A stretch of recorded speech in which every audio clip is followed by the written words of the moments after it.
নমস্কার বন্ধুরা, কালকে আপনাদের সঙ্গে যে আমার ঘরে এই ছাতুর ভিডিও শেয়ার করেছিলাম, তো আজকে সেটা দেখুন আরও কত সুন্দর দেখাচ্ছে। তা দেখলে আপনারা সবাই বুঝতে পারবেন কীভাবে বাড়িতে খড়ের ছাতু তৈরি করে খাওয়া হয়।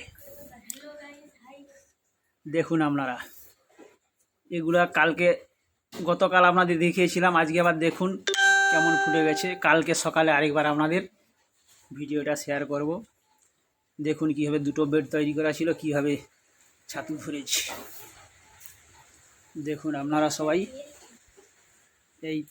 এই সন্ধ্যায় রাত্রে এগুলো তুলে খাওয়া হবে।